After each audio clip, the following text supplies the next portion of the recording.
Pessoal, então continuando aqui a nossa aula, nosso segundo vídeo. Esse aqui é o caderno de apoio à aprendizagem de geografia, primeira seta, ok, gente? Uma divisão igual a dos outros, mesma coisa, né? Tá certo? Dividido por unidade, unidade 1, essa que nós vamos entrar nela agora, né? Tá? Começar agora. Nosso tema a ser estudado é esse aqui, gente, objeto de estudo da geografia, ok? As principais categorias de análise do espaço geográfico, determinismo versus o possibilismo, tá ok? Bom, então já cai direto aqui na trilha 1, ou capítulo 1, como queira. Tá aqui o tema, né? Ok? Primeiro é dividido em tópicos, né? Como já falei anteriormente. Nós temos o primeiro tópico, é o ponto de encontro, é aquele negócio que eu falei que é uma boas-vindas, né? O caderno e tal, essas coisas, tá? Para ingressar no assunto. Gente, botando o pé na estrada. Tópico 2. Observe só, para começar a nossa viagem, né? Queria te fazer umas perguntas, tá? Você sabe como a geografia surgiu? Isso, gente, é para refletir, não é para responder nada, né? Não escrever, tá? Com qual finalidade os lugares começaram a ser observados, descritos e diferenciados, né? Por que Brasil chama Brasil, Inglaterra chama Inglaterra, Japão chama Japão, tá certo?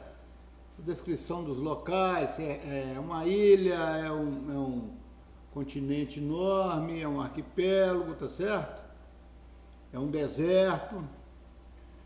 O objetivo era fazer a geografia surgir enquanto ciência, ou havia interesse de conhecimento e controle dos espaços ocupados por diferentes povos? Então isso aí vocês vão fazer uma reflexãozinha, tá? Se eu sei, eu sei. Se eu não sei, eu vou me atentar e tentar aprender através desta aula agora, tá? Bom, pessoal, um geógrafo francês escreveu um livro com a seguinte afirmação: a geografia serve, em primeiro lugar, para fazer a guerra. O nome desse geógrafo, gente, é Yves Lacoste, tá ok? Então, no início do século XX, mais precisamente na década de 20, por ali, ele fez essa obra aí, tá? E escreveu isso aí, Yves Lacoste. Bom, 3 aqui, gente, lendo as paisagens da trilha. Vejam bem, gente. Você sabia que muitos mapas antigos eram produzidos em argila ou pintados na parede? Lógico, né, gente? Não tinha papel, né? Então a coisa era complicada. Pois é. Hoje os mapas de orientação estão nos carros e celulares, mas antigamente apenas autoridades militares tinham controle de mapas, tinham conhecimento de estratégias de chegada e saída das cidades. Conhecer determinadas rotas era sinônimo de poder político e econômico, tá ok? Então, antigamente os mapas, né, a maioria ficava sob a guarda de militar. E esses caras ficavam com isso por questões óbvias, questões militares, estratégias. Só eles sabiam a entrada, a saída, uma rota de fuga de uma cidade, tá certo? Por onde o pessoal poderia atacá-los e aí vai, tá? Bom, gente, aqui agora nessa questão 1, nós temos aqui duas figuras. A primeira figura, o mapa, ok, gente, ó, mapa babilônico em argila. Esse mapa é antigo para danar, tá, gente? Babilônia, na época da Mesopotâmia, é quando o homem começa a fixar em locais, para de andar para lá e para cá e começa a criar comunidades, tá? Cidades. Então, esse mapa remota essa época, tá certo? A figura 2 é uma figura rupestre, ou seja, uma figura feita por homens da caverna, né, num período qualquer da pré-história. E essa figura, gente, foi encontrada na Serra da Capivara. A Serra da Capivara, gente, fica no município de São Raimundo Nonato, lá no estado do Piauí, tá ok? Então tá aí pra gente observar essas duas figuras. Então o homem pintava em caverna, pintava em paredes, né, fazia mapa de argila e ia desse jeito, tá? Então vocês vão fazer para mim essa é a primeira questão aqui e vão escrever no próprio questionário do Google Form aí. Nada de escrever em caderno nem nada disso, tá? Aí no Google Form vai ter o espaço para vocês escreverem isso. Bom, gente, 4, explorando trilhas. Então vamos lá, vamos continuar a nossa caminhada com um novo desafio. Para você perceber o quanto é importante conhecer os lugares e suas conexões. O que é conexão, gente? Saída, entrada, chegada, daqui você vai para lá, daqui você vai para São Paulo, daqui você vai para o Rio, voltando você vai para Belo Horizonte, aí vai, tá? Para você perceber, né, gente, os lugares, é importante conhecer os lugares, suas conexões. Eu quero que vocês façam o seguinte, vocês busquem a origem da fabricação de lista de coisas e objetos abaixo. Vocês vão anotar, tá? Vai ter um espaço aí também no formulário Google, tá? E depois nós vamos fazer uma discussão sobre isso. Então tem a televisão, tá? Onde é que foi, quem inventou a televisão, era de onde? Era inglês, francês, americano, a calça, o celular, os óculos, o rádio, CD, uma blusa de frio, uma bolsa de passeio e um tênis. Tem que pesquisar, tá? Use aí os recursos que vocês têm, tá bem? Bom, continuando a explorar a trilha, nós temos a história da geografia. Gente, a geografia é antiga, viu? A Grécia Antiga, tá? É bem na época dos filósofos mesmo, que a maioria dos filósofos, como Tales, Heródoto, Erastóteles, Hiparco, Aristóteles, tá? Ptolomeu, Estrabão, esses caras tudo trabalharam um pouco aí pela geografia, tá ok? Bom, gente, o interesse maior vai acontecer quando Alexandre o Grande, o Alexandre da Macedônia lá, né? Ele começa a aumentar o Império Grego, tá? Então ele começa a ocupar terras, invadir territórios, e daí ele vai começar a prestar mais atenção nas coisas que ele viu em outros locais, tá certo? As distâncias que eram percorridas pelo exército dele, por onde passava, como é que fazia para voltar, tá? A cultura dos outros povos, então isso tudo foi registrado. E ele teve na época como tutor, né, intelectual, Aristóteles, que disse para ele uma certa ocasião, ó, você vá, conquiste os povos, mas faça um favor para a cultura. Não destrua nada, tá?